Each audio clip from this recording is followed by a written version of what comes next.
नमस्कार, स्वागत है आप सभी का। आप देख रहे हैं प्रदेश प्लस। आपके साथ मैं हूं राजीव ढोंडियाल।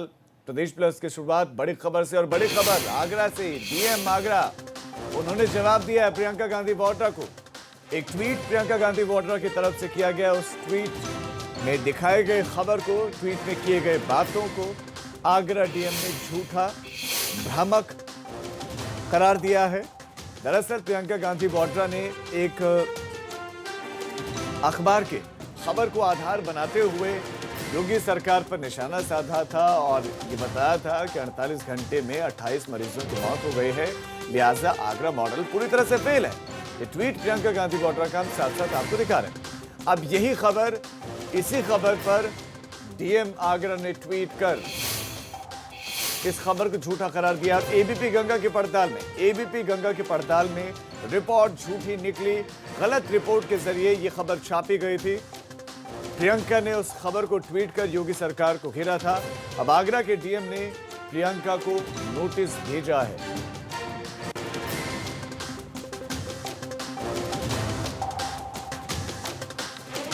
तो ये बड़ी खबर आपको दे दें आगरा से। आगरा के डीएम ने इस पर जवाब दे दिया है। जवाब देते हुए प्रियंका गांधी वाड्रा के ट्वीट को उन्होंने झूठा करार दिया है। देखिए, प्रियंका गांधी वाड्रा ने लिखा था कि आगरा में 48 घंटे में भर्ती हुए 28 मरीजों की मौत हो गई है, और उसके बाद नोटिस जारी किया गया। दो अलग अलग, देखिए, पहले तो आगरा मॉडल पर सवाल उठाया था और दूसरे में फिर उसको डीएम आगरा ने नोटिस भेजकर यह करार दिया कि यह झूठा है, और नोटिस भेज दिया। तो प्रियंका गांधी ने लिखा था कि 28 कोरोना मरीजों की मृत्यु हो गई है। सरकार के लिए कितनी शर्म की बात है कि इसी मॉडल का ये झूठा दावा करके सच दबाने की कोशिश इन्होंने की है। सच दबाने की कोशिश की गई और no test no corona policy पर सवाल उठे, लेकिन सरकार का कोई भी जवाब नहीं आया। तो प्रियंका गांधी वाड्रा का यही ट्वीट।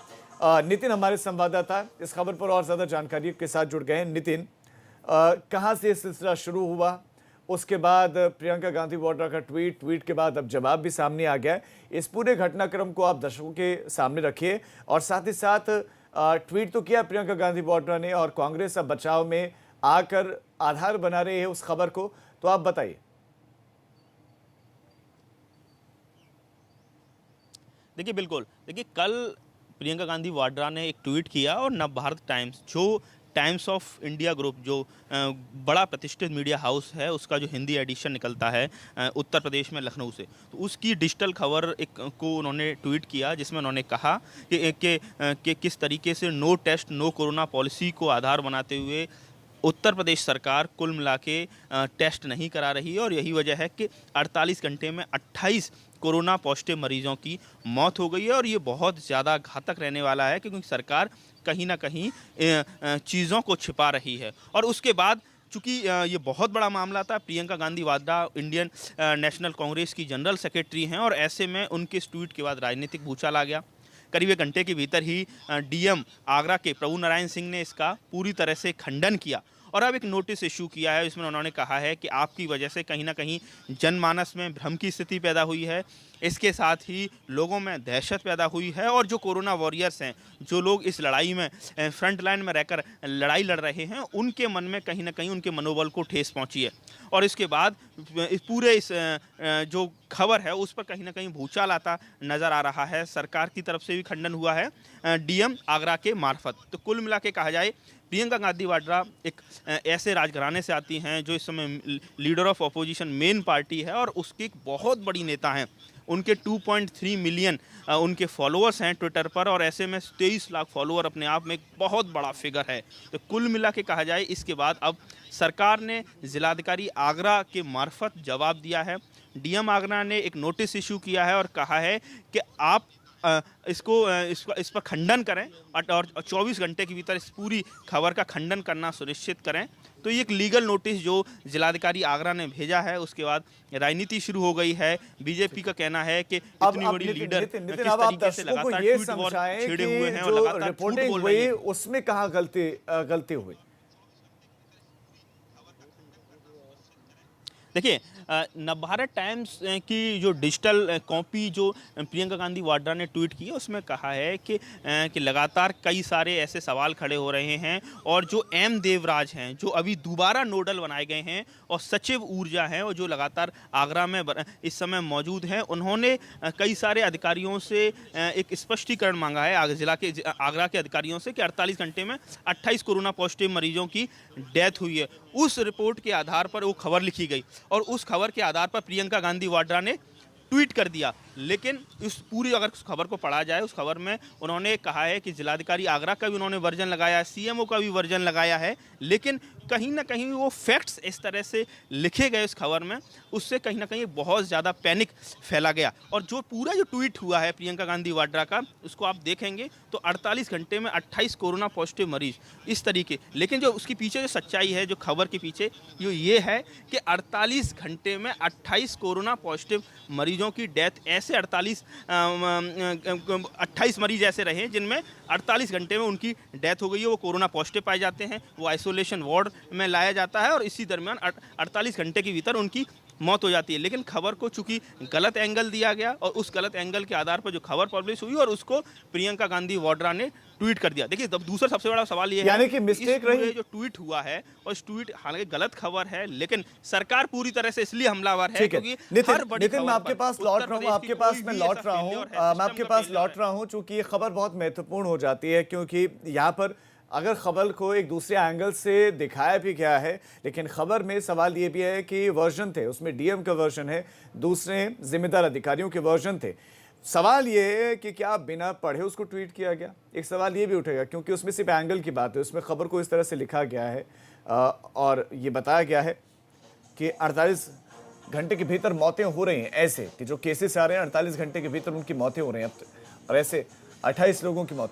तो इस खबर को पढ़ने वाले ने जिस तरीके से पढ़ा और समझा उसको फॉरवर्ड किया है, नितिन हमारे संवाददाता इस पर बताएंगे। तो नितिन, क्या मिस्टेक पढ़ने वाले की, पढ़ने वाला अगर पढ़ेगा उस खबर को तो क्या वो अगर सभी लोगों के वर्जन देखेगा तो वर्जन देखने के बाद क्या उसके जहन में ये सवाल उठेगा कि 28 मौतें हो गई? क्या उस खबर में ये सारी चीजें थी?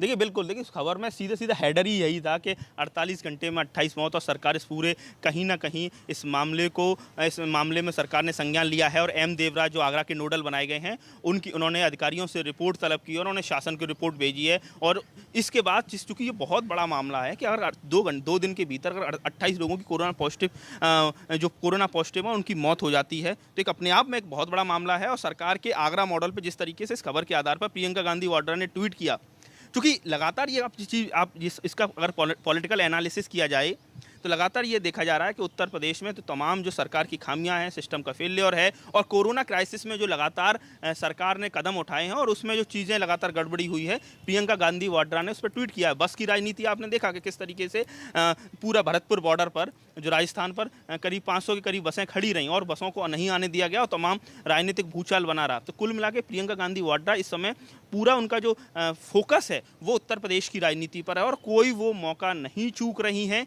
कि किसी भी तरह से कोई भी ऐसा मसला सामने आता है जिस पर कहीं ना कहीं बीजेपी संगठन और सरकार अगर खड़ी नजर आती है तो वो उस पर तुरंत वो ट्वीट वॉर कर रही हैं। और ऐसे में इस बार चूंकि एक फैक्चुअल जो रिपोर्टिंग रही है, खबर रही है और उसके आधार पर प्रियंका गांधी वाड्रा ने ट्वीट किया। देखिए दरअसल ये लगातार देखा जा रहा है, चाहे अखिलेश यादव हो, चाहे खुद मुख्यमंत्री योगी आदित्यनाथ हों और चाहे फिर प्रियंका गांधी वाड्रा हो, या अखबारों की और टीवी मीडिया की जो डिजिटल खबरें हैं उनको टैग करके ट्वीट कर रहे हैं। आपको याद होगा मुख्यमंत्री योगी आदित्यनाथ ने एक ट्वीट किया था कि किस तरीके से आगरा मॉडल देश के लिए कोरोना संकट काल में नज़ीर बन गया है। तो उसके बाद लगातार जब आगरा मॉडल पर सवाल खड़े हुए तो सरकार भी असहज नजर आने लगी। जिसको बिल्कुल इस बीच में एक बड़ी खबर देते हैं कि प्रियंका गांधी वाड्रा ने फिर से हमला बोला है। उन्होंने ट्वीट किया है और ट्वीट करके उन्होंने लिखा है कि आगरा में कोरोना से मृत्यु दर दिल्ली व मुंबई से भी ज्यादा है। प्रियंका गांधी वाड्रा जिनको नोटिस जारी किया गया, आगरा डीएम ने नोटिस जारी किया, उन्होंने आगरा को लेकर फिर से ट्वीट कर दिया है। ये बड़ी खबर, उन्होंने आगरा को लेकर फिर से ट्वीट किया है और फिर से उन्होंने एक अखबार की खबर इसमें जो है अटैच की है ट्वीट में और उन्होंने लिखा है कि यहाँ पर कोरोना के मरीजों की मृत्यु दर 6.8% है। यहाँ पर कोरोना से जान गंवाने वाले 79 मरीजों में से कुल 35% यानी 28 लोगों की मौत अस्पताल में भर्ती होने के 48 घंटे के अंदर हुई है। यानी कि 28 मौतों की मौत, 28 लोगों की मौत अस्पताल में भर्ती होने के 48 घंटे के अंदर हुई है। ये बात यानी कि आगरा मॉडल का झूठ फैलाकर इन विषम परिस्थितियों को छुपाना चाह रही है सरकार। ये ट्वीट लिखा है कि और इन विषम परिस्थितियों में धकेलने के लिए जिम्मेदार कौन है? मुख्यमंत्री जी 48 घंटे के भीतर जनता को इसका स्पष्टीकरण दें और कोविड मरीजों की स्थिति और संख्या में की जा रही हेराफेरी पर जवाबदेही बनाएं। तो ये ट्वीट भी हम दिखा रहे हैं आपको, प्रियंका गांधी वाड्रा ने कर दिया है। मैं जल्दी से इस पर रिएक्शन भी लेना चाहूंगा, हमारे संवाददाता नितिन भी बने हुए हैं।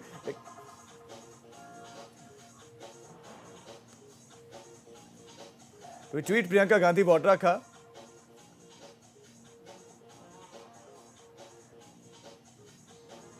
तो नितिन हमारे से नितिन, प्रियंका गांधी वाड्रा अभी नोटिस जारी किया गया। नोटिस जारी करके डीएम कह रहे हैं कि ये खबर फर्जी है, 28 मौतें नहीं हुई। लेकिन प्रियंका गांधी वाड्रा आपसे कुछ 5 से 6 मिनट पहले उन्होंने ट्वीट कर दिया है और ये कहा है कि 79 मरीजों में से कुल 35% यानी 28 मरीजों की मौत 48 घंटे के अंदर हुई है। और एक बार फिर से उन्होंने एक अखबार को आधार इसमें बनाया है। यानी कि एक ही बात, जब पहली खबर में बचने की कोशिश हो रही है, बच रहे हैं, मीडिया संस्थान का हवाला देते हुए खुद को बचा रहे हैं, लेकिन उसके बाद ट्वीट करते हैं वही चीज। तो ऐसे में ये क्यों ना कहा जाए कि जानबूझकर ये ट्वीट किए जा रहे हैं फिर? देखिए बिल्कुल, देखिए इस पर पूरी तरह से प्रियंका गांधी वाड्रा और कांग्रेस बैकफुट की स्थिति पर नज़र नहीं आ रही है। चूंकि प्रियंका गांधी ने ट्वीट कर दिया है तो ऐसे में पीछे हटने का सवाल नहीं है और सवाल अब खड़े हो रहे हैं मीडिया रिपोर्ट्स पर। लेकिन सवाल ये है कि जो दूसरा ट्वीट आया उस पर कहीं ना कहीं फिर भी आगरा को और आगरा प्रशासन को खड़ा किया है कि किस तरीके से सबसे ज़्यादा अगर उत्तर प्रदेश में मौतें हुई हैं कोरोना की वजह से तो आगरा में मौतें हुई हैं। 1139 में से 79 मौत का हवाला जो नोटिस डीएम आगरा ने प्रियंका गांधी वाड्रा को इशू किया है उसमें किया है और 8 मरीज और आ चुके हैं। यानी 1147 में से 79 यानी कुल मिला के जो मौतों का आंकड़ा है वो शतक लगाने की ओर है और ये पूरे उत्तर प्रदेश में सबसे ज़्यादा है। और वैसे भी आगरा ने कोरोना की विभीषिका को सबसे ज़्यादा झेला, सबसे ज़्यादा आगरा में ही हाहाकार मचा और स्थिति सबसे ज़्यादा खराब हुई। और 3 मार्च को जब आगरा में कोरोना पॉजिटिव मरीज की संख्या की शुरुआत हुई और उसके बाद जमाती और पारस हॉस्पिटल और तमाम ऐसे सुपर स्प्रेडर ग्रुप सामने आए कि उन्होंने लगातार पूरे आगरा शहर को कोरोना की जद में ले लिया। नितिन आप बने रहे। एक बहुत महत्वपूर्ण जानकारी है जो दर्शकों को देनी है, वो ये है कि अब कांग्रेस बच रही है, ये कहते हुए बच रही है कि हमने जो ट्वीट किया वो मीडिया संस्थान के खबर के आधार पर किया। मैं दर्शकों को एक बार वो खबर बता देना चाहता हूं और उन लाइनों को रिपीट करना चाहता हूं जो अखबार ने लिखी हैं। और अखबार में लिखी लाइनों को अगर कोई पढ़े तो उसमें ये पता चलता है कि अखबार कुछ और लिखना चाह रहा है, कहना चाह रहा है और उसको समझने वाले ने कुछ और समझा है। मैं लाइनों को आपको दोहराता हूं। उसमें लिखा गया है कि कोरोना के संक्रमण काल के बीच यूपी के आगरा जिले में एक चौंका देने वाली खबर ने प्रशासन से लेकर शासन तक हड़कंप मचा दिया। आप इस लाइन को आप गौर से सुनिए जो इस अखबार में लिखी गई है। इस लाइन ये है कि आगरा के एसएन मेडिकल कॉलेज में कोरोना के इलाज के लिए भर्ती हुए 28 कोरोना मरीजों की एडमिट होने के 48 घंटे के भीतर मौत हुई। यानी कि जो लोग आ रहे हैं वो भर्ती हो रहे हैं और भर्ती होने के 48 घंटों के भीतर उनकी मौत हो रही है। यानी कि इंटरप्रेट गलत तरीके से किया गया है। आप इन लाइनों को सुनेंगे और समझेंगे तो स्पष्ट है कि जो अस्पताल में भर्ती हो रहा है, अस्पताल में भर्ती होने के 48 घंटे के भीतर उसकी मौत हो रही है। इसमें इस खबर में ऐसा नहीं है कि भर्ती हुए और 48 घंटे के भीतर 28 लोगों की मौत हो गई है। यानी कि इंटरप्रेट गलत तरीके से किया गया। नितिन, ये मैंने सीधा अखबार को खोला और अखबार में ये लाइनें लिखी। यानी कि अखबार ने तो बिल्कुल क्लियर लिखा है कि उन लोगों की जो 28 लोग जिनकी मौत हुई है वो भर्ती हो रहे हैं, भर्ती होने के 48 घंटे के भीतर वो दम तोड़ रहे हैं। यानी कि गलत तरीके से इंटरप्रेट किया गया है खबर को। देखिए बिल्कुल, देखिए खबर अखबार ने तो खबर ठीक लिखी है लेकिन उस पर टैग करते हुए जो प्रियंका गांधी ने ट्वीट किया है वो कहीं ट्वीट ने भ्रामक स्थिति बना दी है। देखिए मैं नवभारत टाइम्स की वो वेबसाइट खोले हुए हूँ, मैं आपको दिखाना चाहता हूँ किस तरीके से स्पष्ट लिखा हुआ है। जो पूरा खबर का हेडर है कि आगरा अस्पताल में भर्ती हुए 28 कोरोना मरीजों की 48 घंटे के भीतर ही मौत। इस फैक्ट को कुल मिला के प्रियंका गांधी ने जो ट्वीट किया और उसमें एक गलत एंगल दे दिया और उसमें इसमें लिखा है, हाईलाइट्स भी उन्होंने लिखी है। इस नवभारत टाइम्स ने जो खबर लिखी है कि आगरा में अस्पताल में भर्ती होने के 48 घंटे के भीतर 28 कोरोना मरीजों की मौत हुई। सरकार ने नोडल अधिकारी बनाए हैं। एम देवराज की रिपोर्ट में ये खुलासा हुआ है। मांगी विस्तृत जानकारियां। इसके साथ ही उन्होंने पास्ट केस हिस्ट्री और अन्य डिटेल्स भी मांगी हैं। शासन को भेजी जाएगी रिपोर्ट और डीएम और सीएमओ से मांगा जा सकता है स्पष्टीकरण। तो कुल मिला के कहा जाए कि इस खबर को रिपोर्ट बनाते हुए जो प्रियंका गांधी वाड्रा ने ट्वीट किया है, उसके आधार पर कहीं ना कहीं भ्रम की स्थिति बनी। और कुल मिला के सरकार लगातार, ये देखिए किस तरीके से अजय कुमार लल्लू को जेल भेज दिया गया, तो सरकार के टारगेट पर इस समय सबसे ज़्यादा अगर समाजवादी पार्टी के तुलना में देखा जाए तो कांग्रेस है, क्योंकि लगातार प्रियंका गांधी वाड्रा जिस तरह से राष्ट्रीय महासचिव बनाई जाती हैं, यूपी की प्रभारी बनाई जाती हैं, और जिस तरह से लगातार पूरा लोकसभा चुनाव हो और अब हो लगातार कोरोना काल हो, वो लगातार उत्तर प्रदेश सरकार पर उनकी व्यवस्थाओं को लेकर सवाल खड़े करती रही हैं। तो कुल मिला के सरकार लगातार असहज स्थिति में हो रही है। और जिस तरीके से प्रियंका गांधी वाड्रा ने एक और ट्वीट किया है, तो इसका मतलब ये माना जाए कि सरकार को वो पीछे हटने की स्थिति में नहीं है। उन्होंने ट्वीट किया है कि मुख्यमंत्री जी 48 घंटे के भीतर जनता को स्पष्टीकरण दें और कोविड मरीजों की स्थिति और संख्या में की जा रही हेराफेरी पर जवाब दें। और आगरा में कोरोना से मृत्यु दर दिल्ली और मुंबई से भी अधिक हो गई है और कोरोना मरीजों की मृत्यु दर 6.8 है, जबकि कोरोना से जान गंवाने वाले 79 मरीजों में से कुल 35% यानी 28 लोगों की मौत अस्पताल में भर्ती होने के 48 घंटे के भीतर हुई है। तो कुल मिला के कहा जाए अब इस पूरी खबर ने राजनीतिक महासंग्राम का रूप ले लिया है। सरकार की तरफ से इस खबर को डीएम आगरा के जरिए प्रियंका गांधी वाड्रा को नोटिस सर्व कराया गया है, तो वहीं कांग्रेस भी पीछे हटने के लिए तैयार नहीं है, क्योंकि कुल मिला के 2022 को लेकर जो जंग अब से शुरू हो गई है। ठीक है नितिन, आप नजर बनाए रखें। आपका इस तमाम जानकारी के लिए धन्यवाद। तो एक ऑडिट रिपोर्ट में ये बात सामने, ऑडिट रिपोर्ट अखबार ने छापी, अखबार ने जो खबर लिखी उसको आगे बढ़ाते हुए प्रियंका गांधी वाड्रा ने भी सवाल पूछे कि इतनी मौतें क्यों हो रही हैं। इस पर डीएम ने ट्वीट करते हुए इस खबर का खंडन किया है। अब यहाँ पर सवाल ये उठ रहा है कि डीएम खंडन कर रहे हैं, तो डीएम क्या इस बात का भी खंडन कर रहे हैं कि वो ऑडिट रिपोर्ट गलत है, क्योंकि डीएम का सवाल उठाना उस ऑडिट रिपोर्ट पर भी सवाल सीधे सीधे उठाना है। आगे बढ़ते हैं आगे। लखनऊ में सीएम योगी ने श्यामा प्रसाद मुखर्जी अस्पताल का निरीक्षण किया और वहां की व्यवस्थाओं को देखा, और इस दौरान उनके साथ कई मंत्री और ऑफिसर मौजूद रहे, अधिकारी उनके साथ मौजूद रहे। मुख्यमंत्री ने लोगों से बात की। मुख्यमंत्री ने जो मरीज वहां पर पहुंचे थे, जो वेटिंग हॉल में थे, इंतजार कर रहे थे, उनके साथ बातचीत की और उनसे पूछा, कुछ देर बात की। उसके बाद फिर एक एक हॉल का, एक एक कमरे का, एक एक कक्ष का उन्होंने निरीक्षण किया। पहले अस्पताल का निरीक्षण किया और उसके बाद अभी इस वक्त टीम 11 की बैठक चल रही है लखनऊ में। अधिकारियों के साथ मुख्यमंत्री बैठे हुए हैं और ख़ास बात यह है कि मुख्यमंत्री योगी आदित्यनाथ निरीक्षण करने जाते हैं तो औचक निरीक्षण उनका होता है। हालांकि इस बीच में कुछ जगहों पर पहले से प्रस्तावित निरीक्षण किए उन्होंने अलग अलग जिलों में जाके, लेकिन लखनऊ में रहते हुए वो औचक निरीक्षण कर रहे हैं। जो उनका आवास है 5 कालिदास मार्ग, वहाँ से वो नज़दीक जो अस्पताल है वहाँ अपनी बैठक में शामिल होने से पहले पहुँच जाते हैं व्यवस्थाओं को देखने के लिए, कि डॉक्टर टाइम से पहुँच भी रहे हैं या नहीं, क्या मरीजों को उपचार मिल रहा है या नहीं, मरीजों को परेशानी तो नहीं हो रही है, और मरीज जो अपनी व्यथाएं मुख्यमंत्री के समक्ष इस बीच में रख भी देते हैं। यही अभी आज भी हुआ है। श्यामा प्रसाद मुखर्जी अस्पताल का निरीक्षण करते वक्त उन्होंने लोगों से बात भी की है।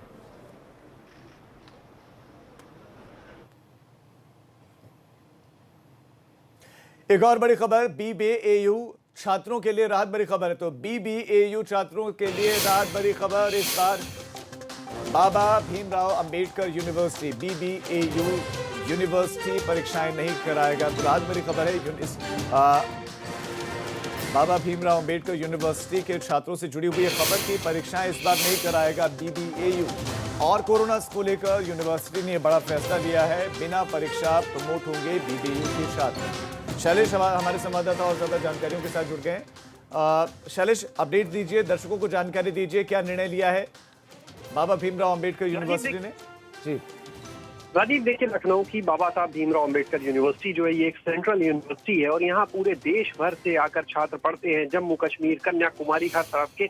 और इसे देखते हुए जो कोविड-19 की वजह से हालात है, इसके चलते बीबीएयू ने फैसला लिया है कि अब वो बची हुई कोई भी परीक्षा नहीं कराएगा, बल्कि जो छात्रों के इंटरनल मार्क्स हैं, जो पिछले सेमेस्टर के मार्क्स हैं, उनके आधार पर सभी छात्रों को प्रमोट किया जाएगा और 20 अगस्त तक सभी का रिजल्ट भी दे दिया जाएगा। इसके पीछे जो हवाला दिया गया वो दिया है कोविड-19 के हालात और यूजीसी की जो गाइडलाइंस आई थी इसको लेकर छात्रों को प्रमोट करने से जुड़ी, उन्हीं का अनुपालन करते हुए अंबेडकर यूनिवर्सिटी ने ये फैसला लिया है हालांकि लॉ, फार्मेसी और इंजीनियरिंग, क्योंकि ये प्रोफेशनल कोर्स हैं और इनके लिए गवर्निंग बॉडीज अलग हैं, जैसे बार काउंसिल ऑफ इंडिया है, इसके लिए फार्मेसी काउंसिल है और AICTE है, तो उन 3 कोर्सेज के लिए फिलहाल गवर्निंग बॉडी के निर्देश का इंतजार है। लेकिन बाकी जितने कोर्स हैं उन सभी के जो स्टूडेंट्स हैं उनको अब प्रमोट किया जाएगा। 20 अगस्त तक सबके रिजल्ट भी आ जाएंगे और छात्रों को एक बड़ी खबर मिली है, हजारों छात्र क्या दूसरी यूनिवर्सिटीज भी इस तरह का फैसला ले सकते हैं शैलेश? देखिए राजीव, दूसरी यूनिवर्सिटीज जो है वो जो स्टेट यूनिवर्सिटीज हैं उनके लिए शासन पहले ही निर्देश दे चुका है कि 30 जून के बाद वो परीक्षाएं करा सकते हैं और इसको लेकर अब चाहे AKTU हो, चाहे लखनऊ यूनिवर्सिटी या बाकी स्टेट यूनिवर्सिटी, वो परीक्षाओं की तैयारी में लगे हैं। और हमने ये पहले भी दिखाया कि वहाँ के स्टूडेंट भी चाहते हैं कि उनकी परीक्षाएं अब ना हो, उनको प्रमोट किया जाए, क्योंकि जो बात हो रही है कोविड-19 की, इन हालात में परीक्षा कराना जो है एक चुनौती होगा। छात्राओं के संक्रमित होने का डर होगा। सिर्फ छात्र छात्राएं ही नहीं, शिक्षक भी इसके विरोध में लगातार खड़े हुए हैं, मांग कर रहे हैं कि परीक्षाएं ना हो। मुख्यमंत्री तक को पत्र लिखा गया है। इससे पहले खुद AKTU जो एक टेक्निकल यूनिवर्सिटी है उसने शासन को पत्र लिखा था कि स्टूडेंट को प्रमोट करने की अनुमति दी जाए, लेकिन अभी तक उस प्रस्ताव पर भी कोई जवाब नहीं आया, जिसके चलते वो भी यूनिवर्सिटी परीक्षा की तैयारी करा रही है। तो देखना होगा कि अब सेंट्रल यूनिवर्सिटी का फैसला आने के बाद क्या स्टेट यूनिवर्सिटीज जो है उनके लिए राज्य सरकार कोई फैसला लेती है या आगे कुछ सोचती है, ये अब देखने वाली बात होगी। लेकिन जब से सेंट्रल यूनिवर्सिटी का फैसला आया, बाकी यूनिवर्सिटीज के स्टूडेंट्स की निगाहें भी अब इस पर टिक गई हैं कि उनको भी राहत मिलनी चाहिए, क्योंकि जिस यूनिवर्सिटी ने ये राहत दी है वहां से 3000 स्टूडेंट हैं इन कोर्सेज में जिनको राहत मिली है। तो उनका ये तर्क है कि अगर 3000 स्टूडेंट हैं, जब उनके लिए व्यवस्थाओं में दिक्कत है, तो जहां स्टेट यूनिवर्सिटी में लाखों की संख्या में कॉलेज में और हजारों 20-20 हजार स्टूडेंट इन रेजिडेंशियल यूनिवर्सिटीज में हैं, वहां पर तो इस आदेश की और ज्यादा जरूरत होनी चाहिए। यानी कि परेशानी अगर सेंट्रल यूनिवर्सिटी के स्टूडेंट्स को है तो परेशानी स्टेट यूनिवर्सिटीज के स्टूडेंट्स को भी है। आपका इस तमाम जानकारी के लिए शैलेश धन्यवाद। तो परेशानियां स्टूडेंट्स की एक जैसी हैं, अब यूनिवर्सिटी के हिसाब से परेशानियों में कोई अंतर है नहीं, तो ऐसे में जो निर्णय बाबा साहेब भीमराव अंबेडकर यूनिवर्सिटी ने लिया है, दूसरी यूनिवर्सिटीज को भी लेना चाहिए, ये स्टूडेंट मांग कर रहे हैं। अब एक छोटे से ब्रेक के लिए हम रुक रहे हैं, फौरन लौट रहे हैं। आप देखते रहिए ABP गंगा, खबर आपकी, जुबान आपकी। मैडम, ये तो जादू की